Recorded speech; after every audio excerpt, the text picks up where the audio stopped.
المنز رازده کړه.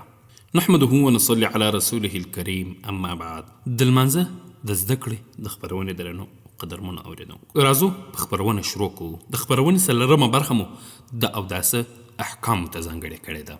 لومړۍ برخه استنجا، دویمه برخه تیمم، درېیمه برخه د غسل احکام او څلورمه برخه د اوداسه احکام. الحمدلله والسلام على عباده الذين اصطفى اما بعد. درنو او قدرمنو اوریدونکو، اودس څه ته وایي؟ اودس د ځانګړو غړو د پاکوالي نوم دی، د عبادت لپاره په ځانګړي ترتیب سره چې قرآن او سنت په تاکید کړی دی. اودس د مسلمان د ایمان نیمه برخه ده، ځکه رسول الله صلی الله علیه وسلم فرمایلی دی الطهور شهر الایمان، پاکوالی د ایمان نیمایي ده. راځئ چې خپل اودس د سنتو او آدابو مطابق وکړو، ترڅو مو لمنځونه هم د قبلېدو لایق شي. اودس څلور فرضونه لري. لومړی د مخ پرېمینځل د سر له ویښتانو څخه بیا د زنې تر لاندې پورې او له یوه غوږ څخه تر بل غوږه پورې. دویم دواړه لاسونه تر څنګلو پورې پرېول دي. دریم د سر مسح کول دی. د سر د څلورمې برخې مسح فرض ده، هغه که د سر د نزلې خوا وي یا هم د سټ خوا وي یا هم یو بغل یا بل بغل وي. څلورم دواړې پښې تر بیجلکو پورې پرېول.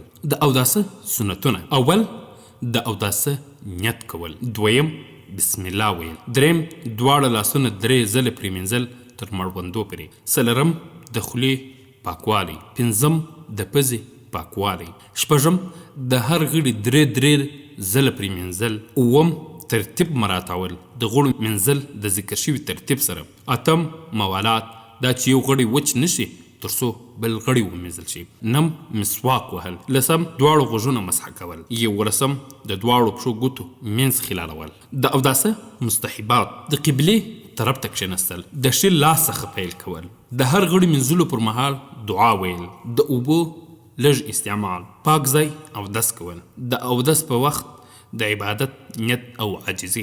د اوداسه مکروهات: د اوداسه پر مهال بې ضرورته خبرې کول، له ترتیب او موالات نه غفلت کول، دومره زیاتې اوبه استعمالول چې ضایع شي، د نجاست پر ځای اودس کول، د نجس لوښي نه کار اخیستل. د اوداسه ماتونکي: له بدن څخه هر قسم نجاست خارجېدل، ادرار، غایط، ګاز، مني، مزي، وینه او داسې نور شیان.